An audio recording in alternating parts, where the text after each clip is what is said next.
사도행전 2장 37절 말씀입니다. 지난주에 이제 끝부분을 좀 하다가 끝이 났는데 32절 정도, 30절부터 보면서 갑시다. 그냥 그는 선지자라. 이제 다윗을 통해서 이야기를 하면서 베드로가 예수를 가리켜서 선지자라 그런 말씀을 했습니다. 그래서 신명기 18장 15절 말씀이 인용이 된 거죠. 그게 성취가 됐다. 그렇게. 그래서 신학자들은 구약이 신약에서 성취됐다 이 말을 쓰면은 지금 신학자들은 되게 안 좋아해요. 구약 안에서도 다 성취가 되는데 왜 꼭 그렇게 말을 하느냐. 이제 그러는데 그렇게 되는 걸 어떻게? 성경이 그렇게 기록을 했는데 맞죠? 짝인데 신구약이. 신명기 18장 15절을 꼭 확인해 주시면 좋고, 그 다음에 신명기 여러분 34장 가서 9절 10절에 보면은 이게 이제 여호수아에게도 적용이 되고 있다. 그래서 그가 안수를 받으니까 지혜가 충만해졌다 그렇게 이야기하죠. 그리고 여호수아 1장 8절 가면은 그게 확인되고 있죠. 그래서 그가 성경을 읽으면서 좌우로 치우치지 않는 그런 사람이 됐다고 이야기하고 있고, 그 다음에 민수기에서도 11장에서 장로들이 성령 충만을 받는 그런 모습이 있었습니다. 그리고 민수기 27장 가면 또 나오죠. 그 장면들이. 그래서 이런 부분들이 구약에도 성취의 장면이 있었고 신약에도 있었다라는 걸 여러분이 좀 이해를 해 주시면 좋을 것 같아요. 그래서 지금 타나크라고 하는 구약 성경, 히브리인들은 구약 성경을 타나크 그러거든요.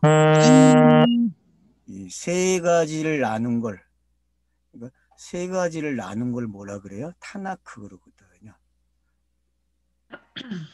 그래서 오경, 선지서, 성문서 이렇게 그 기법을 써서 지금 현재 싹 우리에게 놓았다는 걸 알 수 있죠. 그래서 오경에서 하나, 선지서에서 하나, 성문서에서 하나 이렇게 이제 가져와 가지고 구약을 전체를 이렇게 심어놨어요. 베드로 설교에 여러분 그게 들어있다는 거 꼭 잊지 마세요. 그러니까 성문서, 모세오경, 선지서 요게 지금 그대로 등장을 했구나. 짧은 문장 속에. 그러니까 이제 그런 걸 여러분들이 아셔야 되고, 그리고 이제 뒤에 설교에서는 또 다시 오늘 본문에서는 이제 세례 요한의 회개로 시작해서 가는 걸 여러분들이 알 수 있어요. 그래서 그런 부분들이 어떤 건지 아시게 되면은 이 베드로가 무식한 사람이 아니라 아주 똑똑한 사람이죠. 갈릴리 어변 하는 무식한 사람이고 배우지 못한 사람인데 어느새 깜짝 놀라게 만드는 그런 사람이 됐다는 걸 확인시켜주고 있는 거죠. 그래서 그가 죽으시고 부활했다. 그는 음부에 있을 수 없었다. 이런 말들을 하고 있습니다. 그래서 31절에 보면 그의 육신이 썩음을 당하지 아니하시리라 하더니 여기서 말하는 그 육신은 우리가 생각하는 그 육신이 아니죠. 육은 흙으로 가면 다 썩는데 이거는 그냥 성경책이라 그렇게 이해를 하시면 좋겠어요. 여기서 31절에 나오는 그의 육신이 썩음을 당하지 아니하시니라 했는데 그냥 성경책으로 읽으시는 게 훨씬 유익합니다. 육은 다 썩는데 안 썩으면 돼요. 그러면은 뭐 사람들이 이걸 뭐 하겠어요? 이건 부활체구나. 예수가 부활할 때 육을 가지고 태어났으니까 신비한 육체를 가지고 왔으니까 그래서 50일 동안 있었잖아요. 뭐 그런 이야기입니까? 아니죠, 여러분 지금. 그렇게 봐도 되죠. 근데 그건 좀 위험하죠. 그러니까 여러분들이 그냥 육신은 그냥 이건 그냥 성경책이다 그렇게 이해를 하시면 좋겠어요. 자, 이 일을 하나님이 살리신지라. 그래서 살렸다 그래요. 예수를 살려서 우리가 이 일에 증인이 됐다. 그래서 여러분 공간복음서에서는 제자들이 교육을 받아 제자 훈련을. 그래서 누가복음이나 마태복음을 가보면 제자들을 교육시키는 장면이 나옵니다. 그래서 제자도라고 이제 거기다 붙여놓고 있는데 사람들이. 그러니까 그런 장면들. 그러니까 마태복음은 11장이 그런 장면이죠. 10장에서 그런 장면들이 나타나고. 그래서 제자가 돼야 돼요. 제자가 돼야 증인이 되는 거거든요. 제자가 되는 과정이 없으면은 증인이 안 돼요. 그래서 12제자들 중에 하나가 모자랐을 때에도 마띠아를 뽑을 때에도 처음부터 우리와 함께한 자들이라고 그러거든요. 그러니까 12제자 외에도 처음부터 함께한 사람들이 있었다는 걸 알 수 있게 되고, 이제 뒤에 가서 숫자를 이야기할 때도 이야기하지만 많은 숫자들이 처음부터 끝까지 있었어요. 그런 걸 여러분들이 좀 기억을. 그래서 12제자가 있었고 70인의 전도단이 있었죠. 그래서 누가복음에서는 70인 전도단이 있었어요. 그런 걸 우리가 좀 기억을 해야 됩니다. 그래서 그런 모습들이 증인이 뭔지를 설명해 주고 있다. 그리고 공간복음에서는 예수 자신이 증인이죠. 그죠? 예수 자신이. 누구에 대한 증인입니까? 아버지에 대한 증인이죠. 그래서 여러분들이 마태복음에서는 자기가 증인인 것을 상당히 많이 밝히는 것 같아요. 제가 이렇게 읽어보니까. 그리고 누가복음 오니까 이제 그때 가서야 제자 교육이 되면서 일반 사람들도 교육시키고 그러면서 이제 준비되는 성령을 기다리게 하는. 그래서 누가복음은 성령이라는 단어를 참 많이 쓰는 것 같아요. 귀신도 많이 나오지만은 그런 걸 여러분들이 좀 기억을 하면 사도행전을 읽는데 좀 도움이 될 것 같아요. 그가 그래서 이제 약속하신 성령을 보내주셨다. 그래서 오른손으로 예수를 높였다 그랬어요. 오른손으로. 그래서 여러분 이제 오른손이라는 단어가 나오거든요. 안진뱅이 일으킬 때에도. 그 오른손이 좀 정리가 되면 좋겠어요. 성경에서 오른손 나왔을 때에. 오른손은 죄인들이 사용하면은 다 표적에 빗나가는 손이 돼요. 그러니까 하나님의 지식이 없는 사람들이 활을 쏘면은 다 빗나가요. 근데 베냐민 족속이 활을 쏘면은 백발백중이에요, 여러분. 그래서 그 사사기에서 보면은 베냐민 전쟁이 일어나요, 20장에. 그때 왼손잡이가 몇 명이에요? 거기서? 왼손잡이가 500명인가 600명이 등장해요. 그 숫자가 그게 아주 재미나는 숫자예요. 근데 그 숫자를 이기질 못해요. 유다와 이스라엘 백성들이. 그래서 상당한 많은 수가 죽어요, 거기서. 그리고 성벽을 쌓을 때에도 오른손잡이가 활을 쏠 때하고 왼손잡이가 활을 쏠 때하고 다르게 지형을 해놨어요. 올라가는 길, 성벽을 올라가는 길을. 이제 여러분 성교순례 갔다 오신 분들은 아마 가이드가 설명을 해서 알 거예요. 이게 어떻게 되어 있냐면은 흔히 이 왼손을 당겨갖고 활을 쏘게 되어 있지 오른손을 당겨갖고 활을 쓰면 거꾸로 올라가요. 이게 올라가는 방향이. 성벽을 올라갈 때의 길이 그렇게 돼 있어요, 여러분. 그래서 왼손잡이가 이득이에요. 전쟁에서는. 옛날 그 고지전에서는 성벽이 있고 그걸 탈취할 때에는 뭐가 이익이 돼요? 왼손잡이가 이득이 돼요, 여러분. 왼손잡이가. 그래서 전쟁에서는 왼손잡이가 이득이 된다는 걸 좀 알고 계시면 좋아요. 그래서 가짜들 오른손잡이는 소용이 없어요, 여러분. 그 땅에서는 왼손잡이가 이겨요. 전쟁을 하면은. 지형을 그렇게 만들어놨어요, 지형을. 그래서 사사기에 나오는 베냐민 지파가 1차, 2차에서 이기고 결국은 3차에서 전략적으로 그 안에서 빠져나오게 만들거든요. 져주면서. 누가 썼던 장면이에요. 여리고 아이성이 그런 장면이었죠. 그죠? 그런 장면과 똑같은 장면을 묘사하고 있어요. 거기서도. 그런 걸 여러분들이 기억을 하시게 되면은 이 오른손이라는 게 그래서 이제 뭐 오른손 그러면 그냥 뭐 성경은 뭐 오른손밖에 없다 그러잖아요. 근데 왼밤 때리면 오른밤 되라고 했거든요. 결국은 진리는 오른쪽밖에 없는데 땅에서는 왼쪽이 있어야 오른쪽을 알게 되는 거죠. 그러니까 그렇게 여러분들이 지금 이해를 하셔서, 그럼 오른손은 뭐 권능의 손, 또 뭐가 있어요? 땅에서 하는 일이 서기관들이 기록하는 손이죠, 그죠? 성경을. 그래서 여러분들이 오른손이 한 일은 제가 봤을 땐 그냥 성경이 기록되는 손으로 좀 이해를 하면 좋겠어요. 그래서 그를 높였다 했는데 그건 권능의 보좌에 앉히는 거죠. 확인된 거죠. 진리인 것이. 그렇게 좀 이해를 하면 될 것 같고요. 그가 약속하신 성령을 아버지께 받아서 너희가 보고 듣는 것을 부어 주셨다. 그래서 이제 다윗을 다시 인용을 하죠. 그래서 결국은 그가 승리자가 되셨다. 발등상 이야기. 그래서 우편에 앉으셨다. 그렇게 이야기를 하고 있습니다. 그래서 101편 1절을 인용을 했습니다.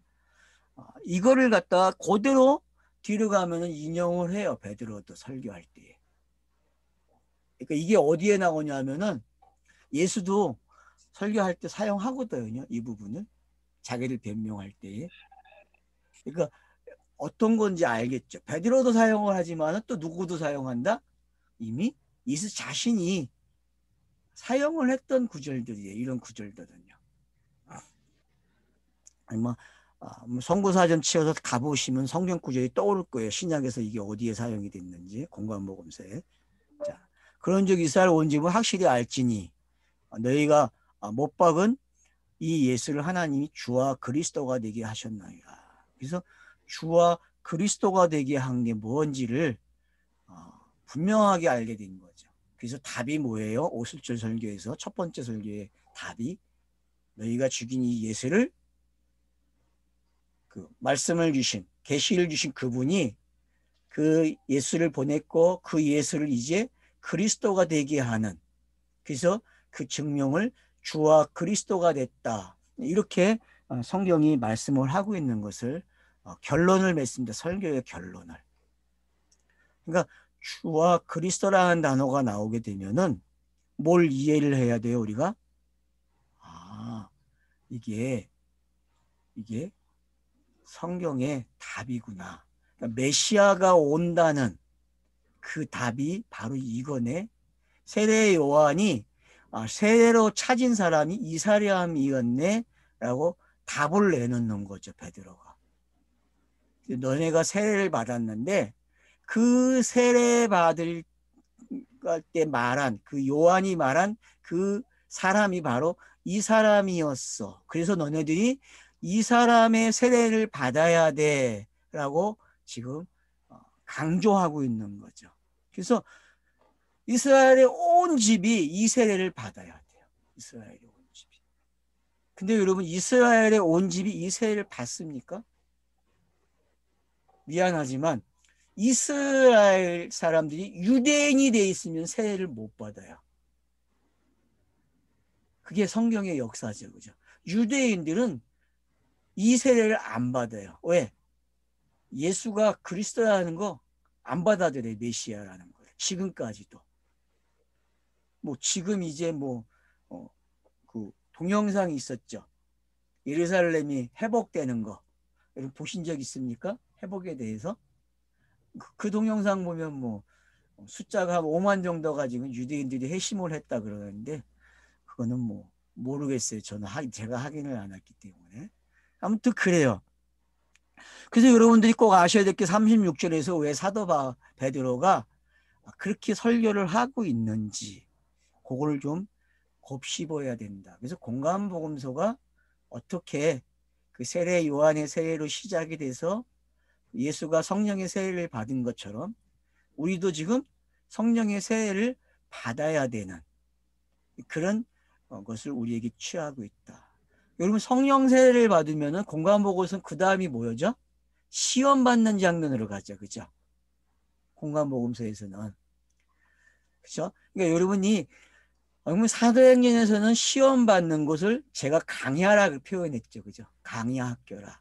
그래서 여러분들이 오늘 이제 시험을 받는 게 어떤 건지를 좀 찾으시면 좋을 것 같아요. 그게 이제 아마 3장에서 시작이 될 것 같아요. 그러니까 강야 생활이 어떤 것이고 그 강야 생활에서 가나안 땅을 가는 게 어떤 건지. 그래서 여러분 가나안 땅 가는 거는 엄밀히 보게 되면 어디로 넘어가는 거예요? 사도발로 넘어가는 걸 뭐라 그래요? 가나안 땅 넘어갔다. 그렇게도 보셔도 돼요. 그러면 이제 왜 사도 바울이 이방인의 사도가 됐는지 이해가 되시는 거죠. 여러분 이스라엘 백성들이 가나안 땅 들어가는 거는 이방인들이잖아요. 이방인들. 이방인들이 본토인을 물리치는 거잖아요. 그죠? 이제 그게 뭔지도 생각을 하셔야 됩니다. 그래서 좀 제가 이렇게 항상 뒤바꿔 놓고 생각을 좀 하라 그러잖아요. 그게 개념이 생겨야 여러분들이 이방인의 개념이 뭔지, 그러면 공간복음서에서의 이방인의 개념이 뭔지도 좀 정리가 되실 수 있어요. 그래야만 뭐가 정리될 수 있어요? 성경이 이야기하는 고향, 이방인 이런 것들이 정리가 되게 되면은 성경 읽는 게 미천이 많아요. 미천이. 그걸 놓치고 읽었기 때문에 우리가 성경을 읽을 때에 부담이 많았고 읽어지지 않는 데가 많았어요. 그래서 여러분들이 고향이라는 개념, 이방인이라는 개념. 그래서 성도를 뭐라 그래요? 나그네라는 표현을 쓰잖아요. 그럼 나그네는 고향을 떠난 걸 나그네라고 한단 말이에요. 이방인의 개념이 왜 나그네라는 말로 쓰여졌는지를 아시게 되면은 강야 생활이 뭔지 알게 되고 지금 성도의 삶이 나그네 삶이라는 게 이해가 되기 시작해요. 네시피에 숨만 쉬던 사람이 깨끗한 숨을 쉰다니까 여러분. 깨끗한 하기우스 푸르마의 숨을 쉰다고요. 그러기 위해서는 세례 요한의 세례가 있어야 되고 그 세례 요한의 세례를 넘어서 성령의 세례를 받는 게 어떤 건지 알게 되면은 왜 성경이 차서를 이렇게 고집을 부리고 있는지도 알게 되죠. 그래서 예수가 여러분 확인돼야 돼요. 세례 요한처럼. 세례 요한을 통해서 예수가 뭔지 확인이 됐죠. 그래서 그릇이 준비되는 게 깨끗한 그릇이 되는 거지. 세례 요한은 어떻게 보면은 깨끗한 그릇이 되는 거고 공간복음서의 예수의 제자들과의 가르침과 표적을 일으키는 거는 자기가 뭐가 되는 과정이에요? 제자가 되는 거죠. 제자가 되니까 그 과정 속에서 그가 죽음으로 사도가 뭔지 증명이 돼. 그래서 여러분 예루살렘에 가서 이방인들에게 가르치는 갈릴리 사역하고 예루살렘에서 가르치는 사역으로 공간복음서는 사역이 나누어진다는 게 제가 정말 확인을 했어요. 다시 성경을 읽으면서. 그러니까 여러분도 공간복음서에서 두 부분으로 크게 나눠지고 있다는 걸 아셔야 돼요. 갈릴리 사역과 예루살렘 사역, 유대 사역이 크게 나누어지고 있다는 걸 알고 계셔야 돼요. 마태복음은 정확하게 21장부터 나누어지더라고요. 21장부터 유대 사역으로 들어가고 그전에는 전부 무슨 사역이에요? 다 갈릴리 사역이에요. 갈릴리 사역. 마찬가지로 마가복음도 그렇고 누가복음도 그래요. 그 얘기는 바로 거기에 제자가 되는 과정과 사도가 되는 과정이 어떤 건지 설명하고 있다는 거예요. 그래서 그걸 여러분들이 읽어내시게 되면은 사도행전이 잘 읽어집니다. 그리고 이방인의 사도가 어떤 건지 알게 돼요. 그러니까 우리가 성경을 놓친 게 뭐냐면은 이방인이었어요. 이방인. 그냥 유대인이 아니면 이스라엘이 아니면 다 이방인을 생각한 거예요. 근데 성경은 그거를 묘하게 사용을 했다는 거예요. 장치를. 그걸 우리가 깨달아야 공간복음서도 읽어지고 사도행전도 읽어져요. 그리고 사도 바울이 사용하는 그 이방인이라는 개념도 알게 되는 거죠. 그걸 이 사도 바울이 헬라인 야만인이라 사용하잖아요. 로마서에서는. 그죠? 이제 그런 것들이 어떤 건지 알게 돼요. 그러니까 여기서 꼭 확인을 하고 가셔야 돼. 그런 용법을. 그래야 여러분들이 뭘 잘 읽을 수 있다? 성경을 잘 읽는다라는 걸 제가 다시 한번 확인하게 됐어요. 그러니까 여러분도 그런 부분들을 좀 놓치지 않으면 좋을 것 같아요. 그래서 이제 37절 가게 되면은 사람들의 마음이 어떡합니까? 설교를 듣고 찔려요, 여러분. 찔렸다 그러거든요. 그러면 자, 율법이 찌르는 경우하고 가시형키가 찌르는 경우. 자, 3장, 창세기 3장 가면 가시가 괴롭힌다 그랬잖아요. 그죠? 예? 찔레 이 가시들이 괴롭힌다 그랬어요. 거기서는. 응? 야, 그건 거하고 율법이 찌르는 거하고 베드로의 설교가 찌르는 거. 여러분 이게 무슨 차이점이 있고 공통점은 뭐죠? 자, 여러분 율법이 찌릅니까?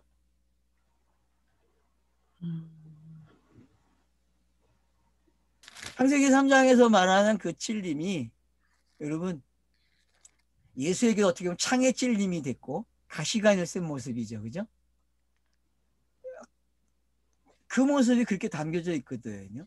근데 베드로의 설교를 들은 그 독자들이 찔렸대 그래요. 근데 세례 요한에게 온 사람들도 어때요? 여러분 세례 요한이 누가복음에 가서 보면은 설교를 하는데 어때요? 마음에 찔려요, 안 찔려요, 그들이? 그래서 세리들이 물어봐요. 우리가 내가 어떻게 하면 좋겠냐고. 그러니까 대답을 해야 안 해요. 대답을 해줘요, 여러분. 군인들에게도 대답을 하고 거기에 몇몇 종류의 직업을 가진 사람들이 나와요, 거기에. 누가복음 4장에 가서 보면은. 그런 찔림들이 있다니까요.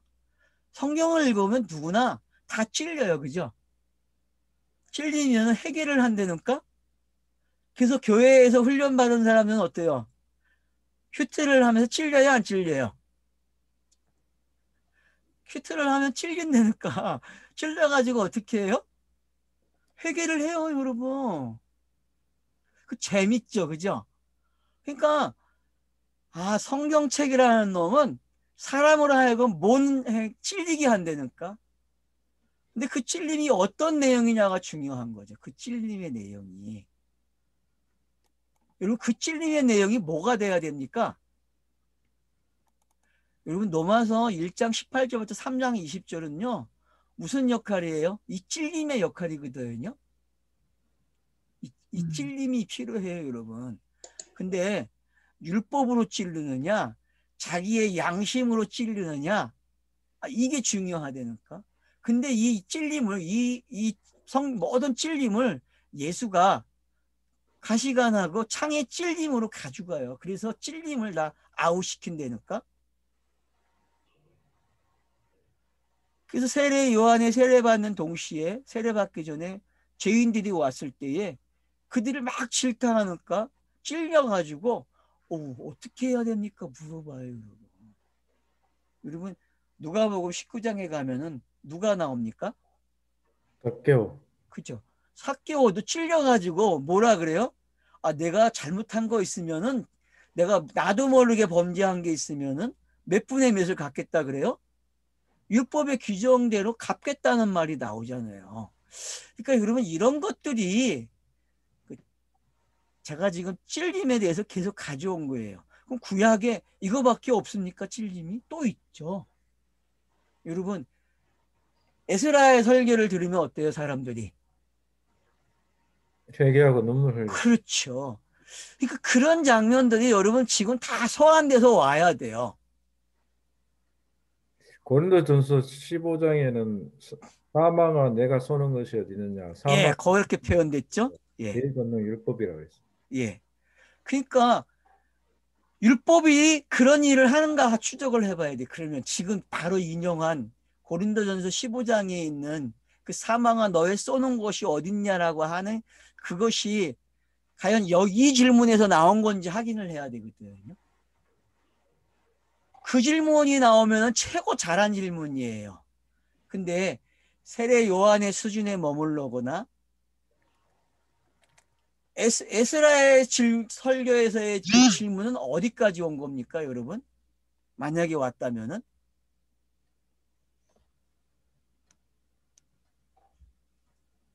한번 이렇게 질문을 던지고 여러분들이 좀 답을 긴 시간을 가지고 찾으셨으면 좋겠어요. 율법을 가지고 율법을 가리키니까 그들이 찔림을 받았거든요.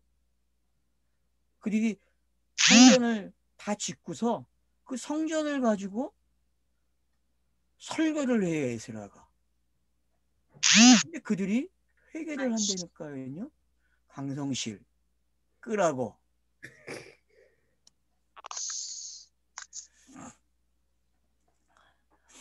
자, 그래서 우리가 이런 찔리는 게 어찌할꼬. 그래서 여기 보면 뭐라 그래요? 형제들아, 우리가 어떻게 할까? 베드로와 사도들에게 물어봐요. 우리가 어떻게 해야 되느냐고. 제 강의를 듣는 분들 중에서도 질문을 하시는 분들이 있어야 되는데 질문을 안 해. 저에게 질문을 좀 해야 되는데, 물론 이런 질문이 있으면 더 좋겠지만 아니면 그냥 본인들이 해결을 하겠죠. 그죠? 저는 그렇게 믿어요. 본인들이 다 해결을 할 거라고. 이 찔림에 대해서. 며칠 지나가지고 찔림도 없죠, 지금. 지금 베드로가 설교한 게 내용이 또 기억이 잘 안 나요. 제가 지금 어디서부터 시작해서 30절부터 시작을 했는데 이거 가지고 기억이 잘 안 되죠. 그죠? 베드로가 왜 설교를 했고 왜 요엘서를 가져왔는지 이런 것들이 기억이 되면서 지금 구약이 차분하게 정리가 되고 공감모서가 정리가 되면서 이 상황을 맞이해야 되거든요. 지금. 그래서 지금 요한복음을 숨차게 넘어와 가지고 제자들이 다락방에서 기도하고 그 기도에서 성령이 임하고 그래서 베드로와 11사도들이 지금 설교를 하고 있는데 그 중심에 지금 베드로가 있고 이게 도대체 뭡니까? 지금 한 선지자가 등장한 거죠. 여러분, 한 선지자가 예수로 끝나면 안 되고 베드로가 한 선지자가 돼야 되거든요. 한 선지자 맞죠? 구약이 말한 그 선지자가 바로 베드로예요, 여러분. 그리고 성경을 진리를 깨달은 사람들은 선지자예요, 여러분. 선지자. 그래서 베드로가 왕 같은 제사장 그러거든요. 왜 선지자를 빼겠어요? 성령이 임한 사람은 이미 선지자예요, 여러분. 그렇기 때문에 사람들이 깨닫지 못하는 부분, 왕 같은 제사장 그런 거예요. 왕 같은 제사장. 그래서 성령이 임한 사람은 선지자다. 그렇게 말할 수 있어요. 알았죠? 동의하십니까? 여기에? 동의하시죠? 네. 네. 그래서 이제 찔려요. 왜? 선지자의 말이니까. 선지자의 말이니까 찔려요. 그러면 지금 복잡하겠죠. 그들의 세계가. 머리의 세계가 어때요? 복잡한 거예요. 그러니까 회개가 뭐냐? 뭐 회개라는 단어 쳐보면 별 의미 없어요. 여러분 뭐 회개라는 단어 찍어보셨어요? 혹시? 메타노이아인가? 여러분 찍어보면은 뭐 별 의미 있습니까? 회개가? 뭐 마음을 뒤로 돌리다 그런 뜻이래요. 제가 가지고 있는 성경에서 그 편원 사전에 보면 그래요. 이 정도입니까? 마음을 뒤로 돌린대요. 이걸 잘 이해를 해야죠. 그러면 교회에서는 마음을 뒤로 돌리는 게 뭐였어요? 자기가 지은 죄를 돌이키는 거죠. 그리고 다시 짓지 않는 데까지 동작까지 설명을 합니다. 교회는. 근데 저와 여러분은 회개를 어떻게 이해했어요? 지금까지? 강성실 대답을 해봐. 네. 네, 회개가 뭐예요? 우리가 정리한 게. 네, 갑자기 뭐라고 말 못하겠네. 갑자기 그래서 우리 아. 목사님은 엊그제 했는데. 회개는 예수님이 하신다고. 그렇죠. 예수님이 하시는 거고 만약에 그게 우리에게 적용이 되면 뭐라고 했죠? 차서를 넘겨가지고 완료하는 거. 그렇죠. 차소가 옮겨진다 그랬죠. 차소가. 그러니까 지금 이들이 유대인에서 올라오는 차소예요. 만약에 해결을 하면은 이방인이 돼야 되죠. 그죠? 여러분, 유대인이 이방인이 되는 게 먼저가 돼야 돼요, 여러분. 이방인이. 그래서 물로 세례를 받지 성령이 임했다라는 말은 없어요. 여러분, 성령이 임했습니까? 이들에게? 지금 저부터 여러분이 찾아내야 돼. 성령이 임했는지. 자, 그래서 이제 봅시다. 그래서 여러분 38절에 보면 동작이 나와요. 베드로가 이래 너희가 회개하라 그래요. 자, 회개라는 데서 점을 한번 탁 찍어 놓으세요. 자르세요. 그리고 각각 예수 그리스도의 이름으로 뭐하라?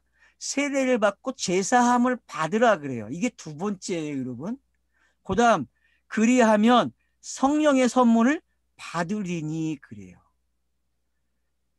공감복음서에서 여러분 제자들에게 이게 그대로 나타나요. 이게.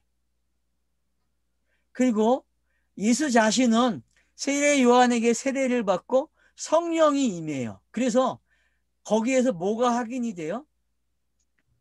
갈릴리 출신인 것이 확인이 돼요. 예수가 유대인이지만은 유대인 베들레헴에서 태어났지만은 그가 갈릴리 출신이라는 게 확인이 돼요. 세례를 통해서 이방인이 되는 거죠. 그와 동시에 또한 성령의 세례를 받음으로써 유대인 이방인이 완료가 되는 그런 장면이 등장해요, 여러분. 그래서 여러분 세례 요한이 말을 하죠. 이 물세례를 통해서 어떤 사람을 찾는다고요? 불세례 주는 사람을 찾는다 그래요.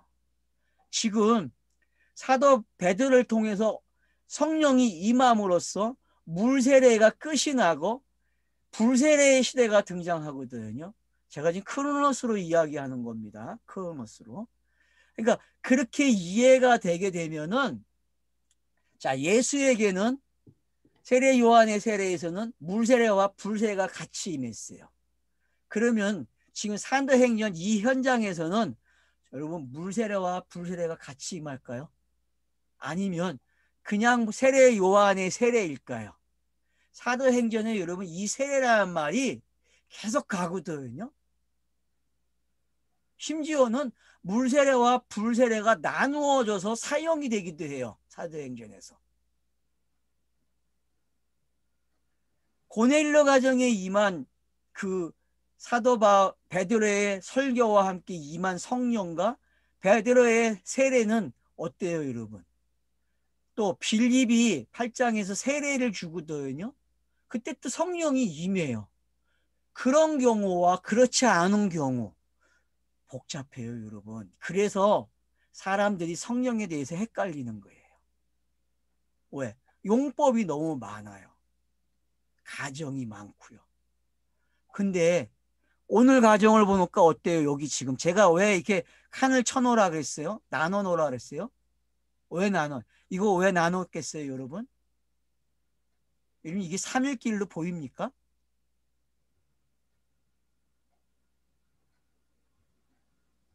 이게 삼일길로 보이면은 지금 38절이 여러분 회개라는 단어와 세례라는 단어, 성령이라는 단어가 나오거든요. 요게 여러분 삼일길로 보이냐는 거예요. 요게. 이게 엘로힘, 여호와 하나님, 여호와로도 읽어져야 되고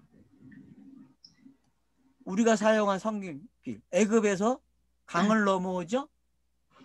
홍해바다를 넘어오잖아요. 그죠? 홍해바다 넘어오니까 강야 생활이 기다리고 있어요. 그리고 강야 생활을 넘어가니까 가나안 땅에 들어가요. 이런 경우가 지금 여기에 그대로 들어와 있는 거예요. 이런 것들이. 예수도 보세요. 자, 태어나서 이 가정을 다 겪죠. 그죠? 애굽에 내려갔다가 올라오죠. 그래서 어디로 가요? 갈릴리로 가요. 베들레헴 출신이. 그러니까 그런 가정들이 지금 여기에 그대로 들어와 있다는 거예요. 그러니까 이스라엘 백성들이 경험한 애굽에서 광야를 가고 가나안을 가는 게 지금 여기서도 기록이 되는 거예요. 이걸 여러분들이 이 짧은 단어에서 이 한 단어를 가지고도 이제는 어떻게 하실 수 있어야 돼요? 쏙 꼬집어내야 돼요. 이렇게 탁 핀세트라 그러죠. 그리고 핀세트가 돼서 그 요를 정확하게 집어넣어야 된다니까요. 과거에는 둥글둥글하게 찍었어요. 크게. 우리가 구약 성경을 읽으면 되게 크게 찍었어요. 이 3일길을. 근데 공간복음서는 어때요, 여러분? 3일길이 되게 짧아요, 여러분. 되게 짧고 아주 간단해요. 근데 사도행전 오면 어때요, 3일길이? 그냥 한 단어씩 넘어가. 그래서 넘어서도 보면 3일길이 어때요? 꼭 한 절 안에 들어있다니까, 한 절 안에. 그렇게 여러분이 바뀐다는 걸 알고 계셔야 돼. 글 쓰는 게 그렇게 바뀐 걸 아셔야만 성령 시대가 뭔지 알아요, 여러분. 성령 시대가. 카이로스 시대에는요, 점점 찍던 시대를 갖다가 핀셋으로 정확하게 쪄봤는데, 그거 작은 거 안에서 뭘 보는 거예요, 여러분? 일반 눈으로 보는 시대가 지나가고 현미경을 가지고 보다가 현미경도 안 돼. 이제는 뭘로 가요? 원자 시대로 왔다니까. 그래서 어떻게 해요? 빛을 통과시키면은 포항공대학교 가면은 뭐가 있어요? 빛을 통과시키면은 그 통과한 게 쫙 7가지 색깔이 아니라 그 원자들이 다 드러나게 비춰주는 빛이 있어요, 여러분. 통로가. 그걸 가지고 양자 물리학을 발견해내요, 여러분. 그게 뭔지. 그런 시대에 살고 있단 말이에요, 우리가 지금. 그러니까 과거에는 햇빛을 통과시키잖아요. 뭘 가지고. 여러분 다 초등학교 때 배웠죠. 그걸 뭐라 그러죠, 이름을? 스펙트럼. 그거 통과시키는 공부를 했다 그러면 지금은 무슨 공부를 해요? 대학교를 가면은 그 공학도들이 거기서 양자 물리학을 그렇게 배운다고. 쫙 통과되는 그 빛으로. 빛을 어떻게 해요? 펼쳐놔요, 이렇게. 에너지를 펼치니까 거기에 힘이 등장하죠. 그죠? 힘의 요소가 보일 거 아니에요. 그냥 에너지를 뭉쳐놓은 거하고 펼쳐놓은 거하고. 이처럼 시대가 지금 사도행전이 그런 거예요. 알았죠? 그러니까 여러분이 지금 사도행전을 제가 자꾸 디지털 시대를 읽으라 그러잖아요. 제가 그 의미를 설명하는 거예요. 제발 좀 바뀌어라. 사고의 방법이 좀 바뀌어라. 회전의 속도가 빨라라. 왜? 성령이 임한 사람은 회전의 속도가 빨라요. 알았죠? 그래서 그 무식한 베드로가 지금 사방 모든 사람이 알아듣는 말을 하고 있다니까. 그 시대를 여러분 깨달아야지. 그 시대. 그러니까 회개한다. 그러면은 어떤 시간이에요, 여러분? 어떤 시간? 물론 회개는 다 들어있어요. 회개라는 놈은 어떻게 보면 상당히 한 차서 옮겨줄 때마다 필요한 놈이에요. 근데 크로노스는 그래요. 근데 카이로스는 어때요, 여러분? 회개는 그냥 한 번에 끝나는 거예요. 왜? 그분이 하셨기 때문에. 영단번으로. 회개도 영단번으로 한 번에 끝나는 거예요, 여러분. 그래서 영단번이에요. 그래서 그러면 세례는 아닙니까? 세례라는 게 지에 가서 확인해 주죠. 홍해바다 건너가는 것도 세례였다. 노아의 홍수도 세례였다. 가르쳐 주죠. 지에 가서 가르쳐 준다고. 그게 뭔지. 서신서들이 가르쳐 주지. 그 이전에는 그걸 세례를 알지 못했다니까. 누구도. 성령이 임한 사람들만이 홍해바다, 노아의 홍수, 그거 다 세례였네. 그런다고. 그러니까 지금 이런 차서들을 겪는다는 게 그게 제자들의 차서라는 걸 꼭 잊지 마세요. 알았죠? 제자들의 공부 속에는 이게 꼭 있어야 돼요. 그러면은 여러분 우리나라에서 제자 훈련을 제일 잘한 교회는 어느 교회? 사랑의 교회죠. 그죠? 사랑의 교회하고 또 무슨 교회죠? 침례교 무슨 교회죠? 그 친구 두 사람이 친구예요. 이동원 목사 교회. 지구촌. 지구촌. 이 두 교회가 아무튼 제자 훈련을 제일 잘한 교회예요. 거기에 온누리 교회도 들어갈 수 있죠. 그죠? 온누리 교회. 그럼 그들이 지금 공간복음서에서 예수가 사도들을 교육시키는 그런 장면들, 그리고 사도행전에서는 급해요. 제자 만드는 게.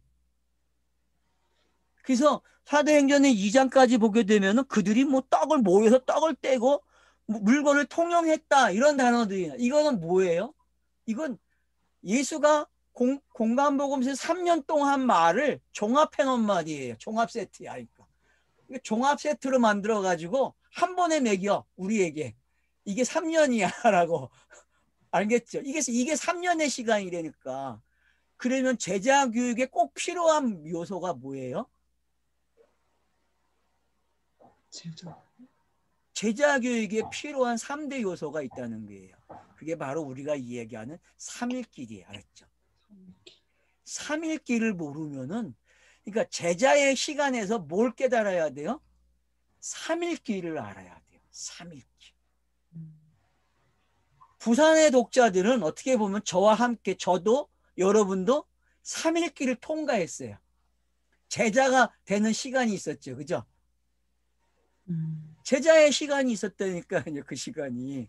그리고 어떻게 보면 사도행전을 하면서, 요한복음을 하면서 성령의 세례를 받았다니까요. 만약에 크로노스로 우리가 이렇게 의미를 설명한다면 그래요. 크로노스적으로. 근데 그걸 카이로스로 생각하면 어때요? 그냥 한 번에 되어버린 일이죠. 그래서 회개, 세례, 성령. 그러면 여러분 회개라는 말하고 세례라는 말이 어때요? 자, 회개라는 말은 어원적 의미로 가면은, 세례는 어때요? 이 회개라는 말을 갖다가 의미를 부여해서 어떤 동작을 만들어낸 거죠. 그죠? 그죠, 여러분? 그렇게 이해를 해보시란 말이에요. 그러면 이 수준이 뭐예요? 걸어가는 수준 정도 되나요, 여러분? 아이가 말을 배워가지고 막 뒤집기하고 넘어서가지고 막 걸어가면서 엄마, 아빠 하는 그 수준에 온 건가? 세례받으면은? 왜냐하면 할례와 세례는, 할례는 며칠 만에 받아요. 태어난 지 8일. 8일 만에 받거든요. 할례는. 그럼 세례는, 그래서 유아 세례가 등장했잖아요. 그것도 다툼이 많잖아요. 유아 세례를 줘야 되느냐 말아야 되느냐. 그게 그렇게 중요합니까? 의미만 알면 되죠. 왜 할례가 있었는지, 유아들에게 태어난 그 8일 만에 할례를 받았는지. 왜 그래요? 왜 팔자를 썼을까요, 여러분? 왜? 우리는 그냥 알아요. 아, 이 아이가 안식을 얻는구나. 안식을. 안식을 얻으니까 뭘 배워요, 이제? 이제부터 뭐 배워야 돼, 할례 배웠으면. 할례를 몸에 가지고 있으니까 그 사람은 할례가 뭔지를 배워야 된다니까요. 그게 표적으로 남아있으면 안 되고, 그 아이는 할례가 뭔지를 평생에 배워야 돼요. 그러면 뭘 배워요? 세례를 배우겠죠. 세례를 배우게 되면 뭘 배워요? 아, 회개라는 놈이 뭔지를 알게 된다니까. 회개를. 그러면 제자들이 세례를 언제 받았습니까? 예수에게?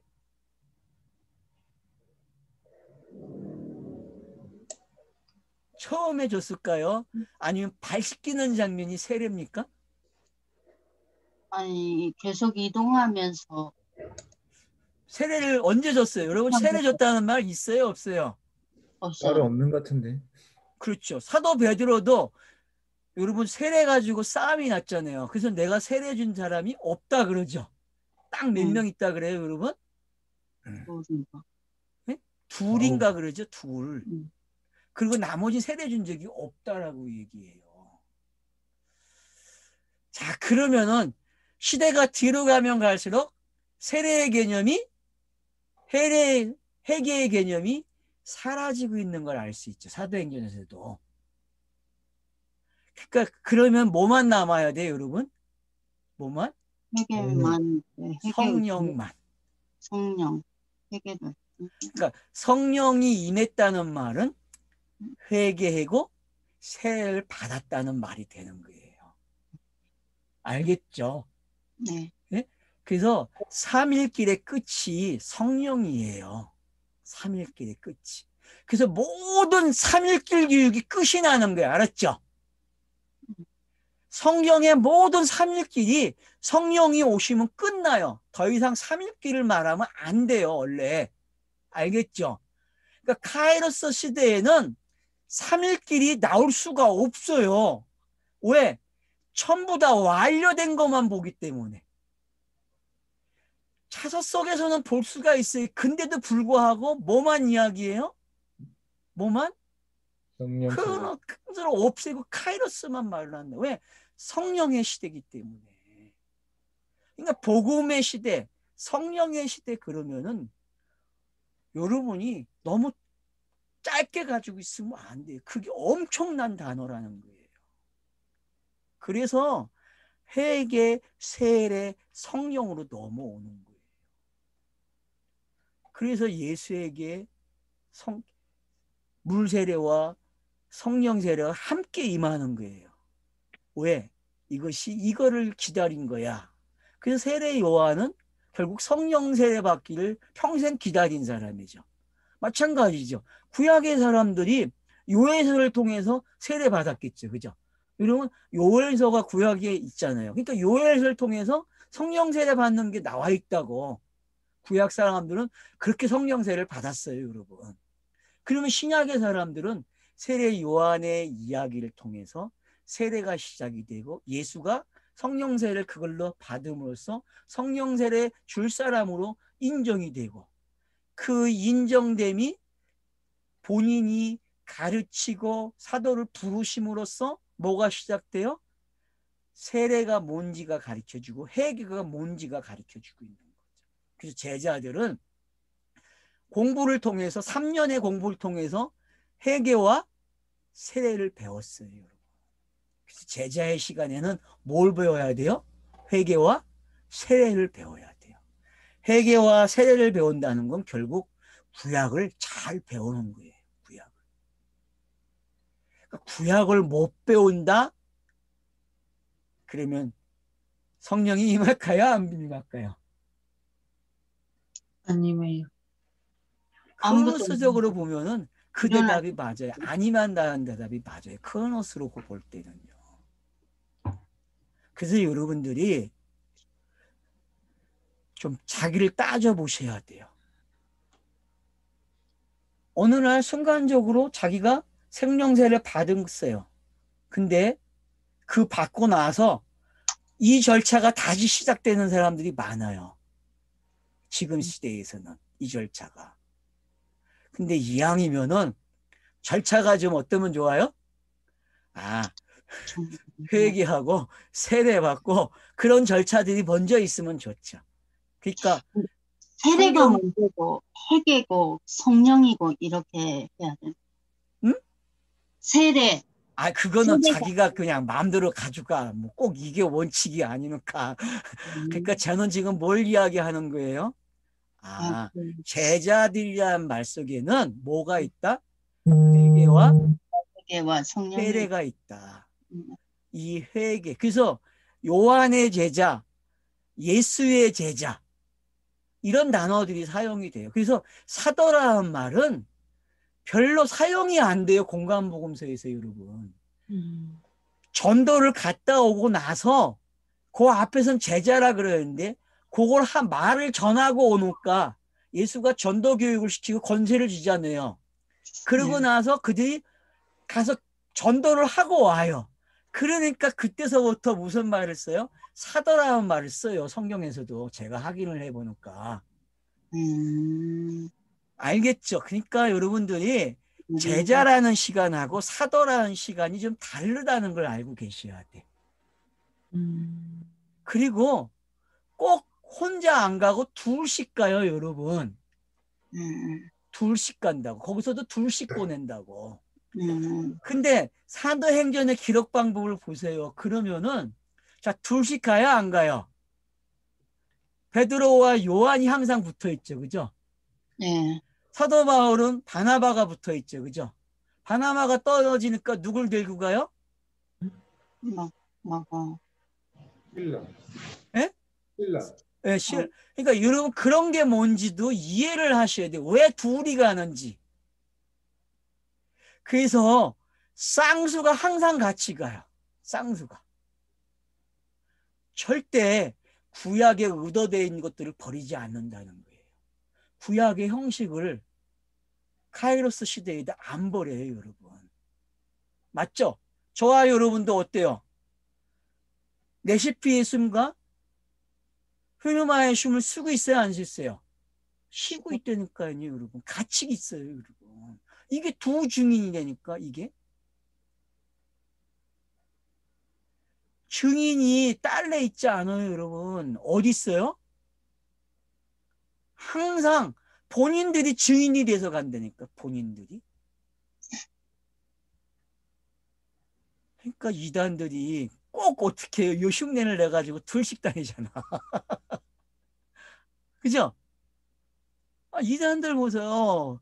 다 둘씩 다녀. 지혜로운 거지, 어떻게 보면은. 근데 알고 했어야지. 그게 뭔지. 둘이 간다는 거는 증인이에요. 뭐에 대해서? 예수가 뭘 했고, 그가 말한 대로 죽었고, 그가 말한 대로 살아났다는 거에 대해서 두 증인이 있는 거예요. 두 증인. 여기에 성령이 함께하면 증인이 몇이 되는 거예요? 셋이 되는 거예요, 여러분. 그래서 항상 증인의 말에는 증인이 셋이 있어요. 알았죠? 성경이 알리바이를 그렇게 만들어 놨다니까요, 여러분. 성경의 알리바이가 얼마나 정확한지 알겠어요?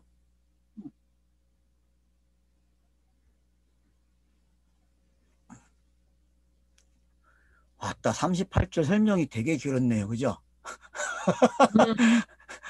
자, 좀 이해가 되시죠? 38절이? 이렇게 네. 하니까 재밌어요? 빨리 가는 게 재밌어요? 어때요? 이게 천천히 갈까요? 빨리 갈까요?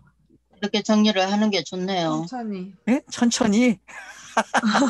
이 양반들은 천천히 가는 걸 원하네. 난 그냥 빨리빨리 가고 싶은데 이제부터는 빨리 갈 거예요.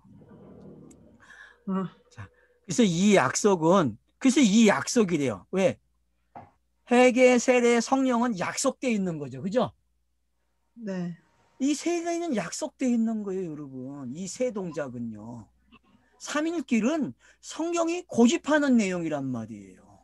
왜? 요걸로만 배울 수 있다니까, 요걸로만. 그래서 나에게도 꼭 그 시간이 필요해요, 여러분. 생략하지 마세요. 여러분은 생략한 것 같은데, 여러분, 성령은 꼭 그 학교를 입학을 시켜서 마치게 합니다. 이게 성경이 기록한 내용들이에요. 맞죠? 성령의 학교는요, 기가 막혀 이걸 다 참여시킨다니까요. 그래서 다 꼬링 시켜요. 알았죠? 그래서 여러분, 통과가 돼야 돼. 플랫폼 통과가 안 되면 안 돼. 이건 플랫폼이에요, 여러분. 그래서 이 약속은 너희와 너희 자녀와 모든 먼 사람, 곧 우리 하나님이 얼마든지 부르시는 자들에게 하신 것이라. 와, 이런 플랫폼이 어떤 건지 알겠죠? 네? 구약에 있는 공간복음서에 있는 걸 다 끄집어 와가지고 플랫폼을 만들어가지고 통과시켜요. 얼로? 세계로. 그래서 귀가 있는 자들에게 들려주는 거야. 그죠?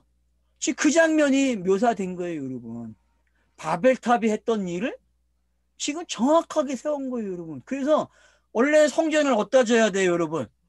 대개 보면 산에다 지었잖아요, 산에다가. 근데 바벨론은 어때요? 신전을 어디다 져요? 도시 중앙에 짓는다고, 도시 중앙에. 그래서 신을 중심에서 살아가는 시대가 되는 거예요.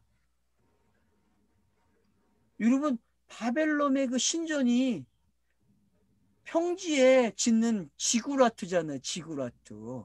3층과 7층이 있었대요. 그 당시에. 제가 어저께 책을 읽어봤는데 고고학에서 뭐라고 얘기하면 3층도 있고 7층짜리가 있대요. 3층이 있고. 그게 모든 생활의 중심이 돼가지고 움직이는 거예요. 그러면 여러분 사도행전이 지금 탑을 하나 세웠죠. 그리고 그 탑을 통해서 생활 중심이 모아져요, 안 모아져요? 세계가 지금 모아지는 거예요. 그러면 그걸 3일길에서 성령을 놓고 한번 보세요.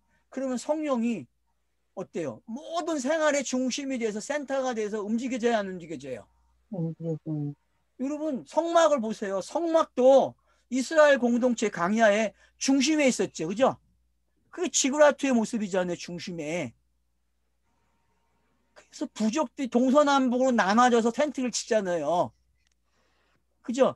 대표자들이 성막 앞에 있고 텐트를 쳐도 그래서 이렇게 뒤로 넘어가잖아요. 차서로. 그것처럼 지금 구성이 된 모습이 보여져야 돼요. 그래서 여러분 성전이 뭔지 그래서 지금 성전의 이야기를 하는 거예요. 성전의 이야기. 지역적 성전이 아니라 우주적 성전이 세워졌다는 걸 표현하고 있는 거죠. 그죠?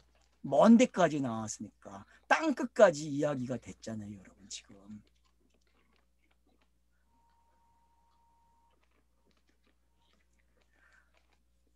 지역이 넓혀졌습니까 이제? 아, 내가 우주의 지역. 그러면 이제 디지털 시대에 살아가는 게 뭔지 좀 이해가 되죠. 그죠? 왜? 지구가 하나라는 개념이 성립됐어요? 안 됐어요? 하나가 됐으니까 코어너가 한 번에 퍼지지. 맞잖아요, 여러분. 똑같아요. 코로나나 성령이 똑같다니까? 코로나를 나쁘게만 표현하는데, 코로나는 여러 모습이 있다니까, 코로나는. 지구가 하나기 때문에 다 퍼졌어. 성령이 하나를 만들어놨기 때문에 퍼져야 안 퍼져, 하나로. 똑같대요, 여러분. 그래서 1장 8절이 그렇게 기록이 되는 거예요. 성령의 권능을 이루면 유대 시작해서 땅 끝까지 가라는 게 어떤 말인지를 지금 여기서 확인해 준 거예요. 요 39절이 그런 의미예요.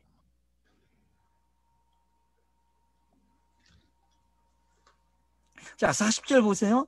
또 여러 말로 학중하며 권하여 이르되. 자, 여러 말로 학중하여 권했다는 말은 예수가 가르치셨다, 이적을 일으키셨다, 뭐 그런 게 다 포함된 거예요. 되게 빨리 가죠, 그죠? 예? 속도가 빠르다니까. 속도전이야, 속도전. 북한 사람들이 잘 쓰잖아요. 고난의 행진, 뭐 속도전 이런 말 여러분 북한 사람들 잘 써요. 왜? 이겨야 되니까. 걔는 그 사람들은 골수당이 없다니까 계속 바뀌어. 계속 바뀌어. 시대에 맞춰서 바뀐다니까. 그 당은. 공산당의 특징이 그래요, 여러분. 공산당은요 보수가 없어. 그들은 계속 진보야. 계속 진보만 있대. 그래서 당이 하나기 때문에 빨라, 진보되는 것도. 근데 민주주의는 어때요? 싸워야만 돼. 시간이 필요해, 이게. 근데 사도행전 지금 어때요? 엄청나게 빨라요, 여러분. 엄청나게. 요 단어들이 엄청난 빠른 단어들이니까요, 여러분.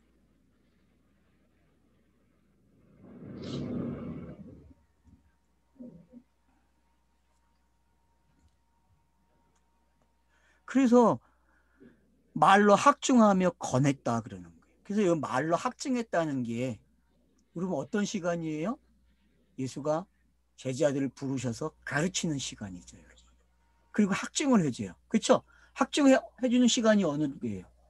감시 음식을 먹으면서 마지막 그 7주간의 예루살렘에서의 시간에서 정리해줘야 안 해줘요. 너네들이 왜 갈릴리 출신에서 갈릴리 교육을 받았는지.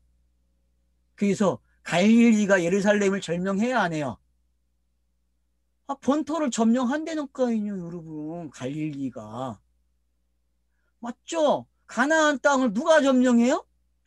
이방인인 이스라엘 백성이 가나안 땅을 정복하는 거하고 갈릴리 출신들이 예루살렘에 가서 정복하는 거하고 어때요?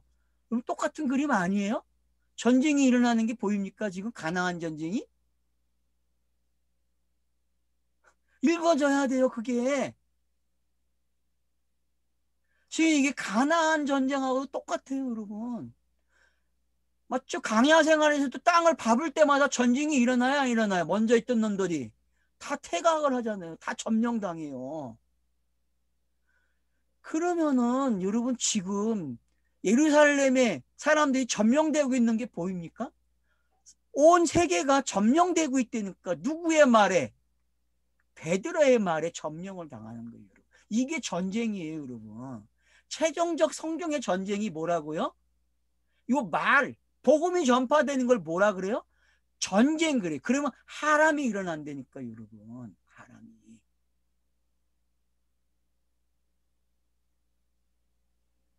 그러니까 교회에서 배웠던 것도 너무 약해요. 그건 배고픈 거예요, 여러분. 좀 더 생각을 넓히셔서 성경 전체를 가지고 이해를 하세요. 그래야 사도행전의 맛을 알아요, 여러분들이.